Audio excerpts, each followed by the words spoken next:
என் தங்கப்பிள்ளையே, ரத சப்தமியினுடைய மங்களகரமான இந்த வெள்ளிக்கிழமையில் உன் வராகியானவள் உனக்கு பேரதிர்ஷ்டமான ஒரு செய்தியினை கொண்டு ஓடோடி வந்திருக்கின்றேன். என் தங்கமே, ரத சப்தமி என்றால் இன்று சூரிய பகவானை நீ வழிபட வேண்டிய நாள். என் குழந்தை, அதாவது சூரிய ஜெயந்தி என்று அழைக்கக்கூடிய இந்த நாளில் நீ அவரை வழிபடும் பொழுது நிச்சயமாக உன்னுடைய வாழ்க்கையில் உன்னை ஆட்டி படைத்த பல பிரச்சனைகளுக்கு உனக்கு தீர்வு கிடைத்துவிடும். என் தங்கமே, மாசி மாதத்தில் வந்திருக்கின்ற இந்த ரத சப்தமியானது உன்னுடைய வாழ்க்கையில் ஒரு அற்புதத்தை நடத்தி கொடுக்கப் போகின்றது.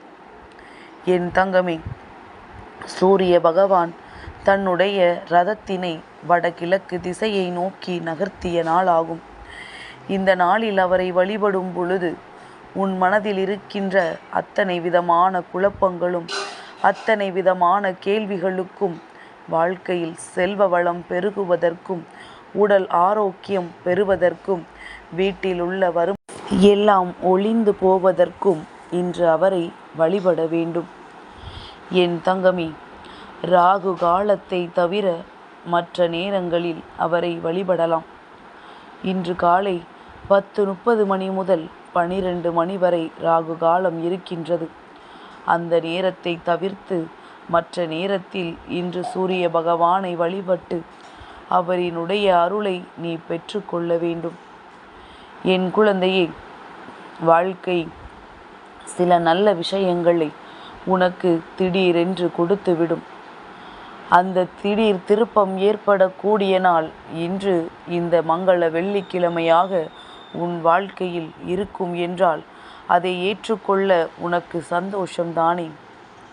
என் தங்கமே, மனதில் இருக்கின்ற தேவையற்ற எண்ணங்களை எல்லாம் விடுத்து இந்த நாள் உனக்கு வாழ்க்கையில் ஒரு அதிசக்தி வாய்ந்த திருப்பத்தை நடத்தி கொடுப்பதற்காக வந்திருக்கிறது என்பதனை புரிந்து கொண்டு இன்றைய நாளை உனக்காக விடிந்திருப்பதாக எண்ணி நீ தொடங்க வேண்டும். ஒவ்வொரு நாளும் உனக்காகத்தான் விடுகிறது என்ற எண்ணம் உனக்குள் இருக்க வேண்டும். இன்றைய நாளை சிறப்பாக மாற்ற வேண்டியது உன்னுடைய பொறுப்பு என்பதையும் நீ உணர வேண்டும். என் தங்கமே, நிச்சயமாக தவறாக உன்னை பற்றி யாரேனும் எதையும் நினைக்கிறார்கள் என்றால் அவர்கள் முன்னிலையில் நீ எதை செய்தாலுமே குற்றமாக மட்டுமே தெரியும். அதனால் நீ அமைதியாக ஒதுங்கிவிடு. நல்ல எண்ணங்கள் உனக்குள் இருக்கும் வரை யாருடைய கணிப்பும் உனக்கு தேவை கிடையாது. நீ யார் என்று உனக்கு தெரியும் அல்லவா? அதன் பிறகு மற்றவர்களினுடைய விமர்சனங்களுக்காக நீ காத்து கொண்டிருக்காதே. உறவுகளை எந்த அளவிற்கு நேசிக்கின்றாயோ அந்த அளவிற்கு அவர்களிடத்தில் இருந்து ஒதுங்கி நிற்கவும் நீ கற்றுக்கொள்ள வேண்டும். ஏனென்றால் இந்த உலகம் அத்தனை போலியானது என்பதனை முதலில் நீ புரிந்து கொள். என் தங்கமே, எந்த ஒரு பொய்யை உண்மை என்று பேசி வாழ்ந்து கொண்டிருக்கின்றார்களோ ஒரு நாள் அந்த ஒரு பொய்யாலேயே அவர்கள் தங்களினுடைய வாழ்க்கையை இழந்து நிற்பார்கள் என்பதுதான் உண்மை. என் தங்கமே, கவலையையும் கஷ்டங்களையும் உனக்கு யார் தந்தால் என்ன? சந்தோஷம் என்பதும் புன்னகை என்பதும் உன்னிடத்தில் தானே இருக்கின்றது. அதை கூட மற்றவர்களிடத்தில் தான் எதிர்பார்க்க முடியுமா என்ன? என் தங்கமே, உன்னிடத்தில் இருக்கின்ற இந்த புன்னகையை அந்த கவலைக்கும் கஷ்டத்திற்கும் எதிராக நீ பயன்படுத்தினாலே போதும். எந்த ஒரு கஷ்டமும் அதன் பிறகு உன் அருகில் நெருங்க பயந்து ஓடும். அவரவர் செய்கின்ற தவறுகள் வெளியே தெரியாத வரைக்கும் இங்கு எல்லோருமே உத்தமவான்களாகத்தான் நடிக்கின்றார்கள். ஒரு நாள் நிச்சயமாக வெளிவந்தே தீர வேண்டும் அல்லவா? அன்றுதான் அவர்கள் யார் என்பது புரிய வரும். மற்றவர்களை பற்றி விமர்சிக்கும் முன்னர் நாம் அவரிடத்தில் இருந்திருந்தால் சரியாக நடந்து கொண்டிருப்போமா என்று எல்லோருமே சிந்தித்து பார்க்க வேண்டும். உன்னுடைய மனம் சொல்லும் மற்றவர்களை பற்றி விமர்சிக்க உனக்கு என்ன தகுதி இருக்கிறது என்று. எல்லாவற்றிற்கும் முன்பாக உன்னுடைய மனசாட்சியிடம் அதனை பற்றி நீ கேள்விகள் கேட்டே தீர வேண்டும். என் தங்கமே, உதவிகளை வாழ்க்கையில் செய்து பார்த்தாயானால் வழிபோக்கன் கூட உனக்கு உதவி செய்யக்கூடியவனாக மாறிவிடுவான். மற்றவர்களிடம் சென்று நீ உதவி கேட்டுப்பார். இரத்த உறவு கூட எட்டி நின்றுதான் வேடிக்கை பார்க்கும். இதுதான் இந்த உலகம். யாரும் யாரிடத்திலும் சென்று உதவி என்று கேட்கக்கூடாது. அப்படி கேட்டு விட்டோம் என்றால் அந்த உறவே அங்கே முடிந்துவிடும். என் தங்கமே, ஒரு நாளும் மனதார யாரையும் நீ திட்டி விடாதே. யாரையும் சாபம் விட்டு எதுவும் பேசாதே. நீ நன்றாக இருக்க மாட்டாய், நீ அப்படி போய்விடுவாய், இப்படியாகி விடுவாய் என்று சாபங்களை எல்லாம் ஒரு நாளும் யாருக்கும் கொடுத்து விடாதே. ஏனென்றால் நீ எந்த ஒரு விஷயத்தை செய்கின்றாயோ அந்த விஷயம்தான் மீண்டும் உன்னிடம் திரும்பி வரும் என்பதனை முதலில் நீ புரிந்து கொள்ள வேண்டும். என் தங்கமே, நிச்சயமாக நீ ஒரு முறை மனம் வருந்தினாலே போதும், உனக்கு பாதிப்பினை கொடுத்தவர்களுக்கு தண்டனை கிடைத்துவிடும் என்பதனை புரிந்து கொண்டு யாரையும் வேதனைப்படுத்தாமல் வாழ வேண்டும். என் தங்கமே, உண்மையில் இந்த உலகமானது நீ சொல்கின்ற உண்மையை விட மற்றவர்கள் சொல்கின்ற பொய்யினைத்தான் அதிகமாக நம்பும் என்பதனை நீ புரிந்து கொண்டாலே போதும். யாருக்கும் இங்கு உன்னை நிரூபிக்க வேண்டிய அவசியம் உனக்கு ஒருபோதும் இல்லை. என் தங்கமே, இங்கே நீ புரிந்து கொள்ள வேண்டிய விஷயம் ஒன்று இருக்கின்றது.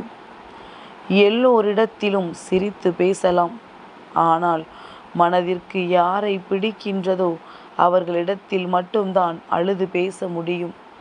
அப்படி எந்த ஒரு உறவிடம் உன்னால் அழுது பேச முடிகின்றதோ, உன்னுடைய அழுகையை வெளிக்காட்டும் பொழுது உனக்கு மனதிற்கு கூச்சம் இல்லாமல் இருக்கின்றதோ, அந்த ஒரு உறவுதான் உன் வாழ்க்கையில் உனக்கு கிடைத்த உண்மையான உறவு என்பதனை நீ புரிந்து கொள்ள வேண்டும்.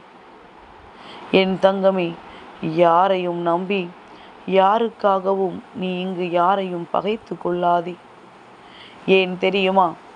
அவர்களை பற்றி உன்னிடத்தில் தவறாக பேசி பகைத்து கொள்ளச் செய்வார்கள். கடைசியில் ஒன்றுமே தெரியாதது போல இவர்கள் அவர்களிடத்தில் நல்ல பிள்ளை போல பேசத் தொடங்கி விடுவார்கள். அப்படியானால் அந்த நேரத்தில் குற்றவாளியாக மாறினது யார் என்று பார்ப்போமானால் அது என் குழந்தை நீயாகத்தான் இருப்பாய். அதனால்தான் எந்த ஒரு சூழ்நிலையிலும் மற்றவர்களின் பேச்சினை கேட்டு யாரிடத்திலும் சண்டையிடக்கூடாது என்று அம்மா சொல்கின்றேன். என் தங்கமே, உண்மையில் போலியான உபசரிப்புகளை விட உண்மையான திமிர் மிகவும் அழகானது. பெருந்தன்மையாக நடிப்பதை விட இயல்பான அகம்பாவம் எப்பொழுதுமே மேலானது. உண்மையாகவே ஒருவனுக்கு கோபம் வருகிறது என்றால் நிச்சயமாக அந்த கோபத்திற்கு பின்னால் அதிகமான அன்பு மறைந்து கிடக்கும் என்பதில் எந்த ஒரு மாற்று கருத்துமே கிடையாது. என் தங்கமே, பசுவை போல சாந்தமாக இருக்க வேண்டும் என்றுதான் அம்மா உன்னிடத்தில் சொல்கின்றேன்.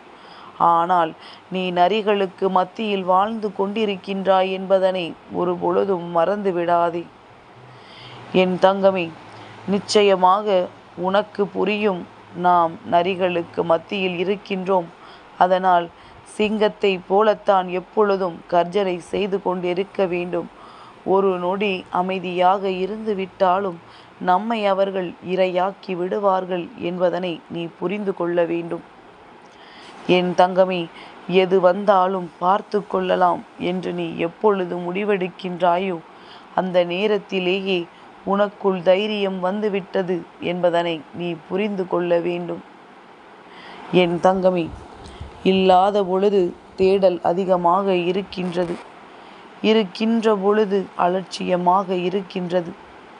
கையில் கிடைத்த விஷயத்தை எப்பொழுதுமே பத்திரமாக பார்த்து கொண்டு இந்த வாழ்க்கையில் பல நல்ல விஷயங்களை நீ அடைய வேண்டும்.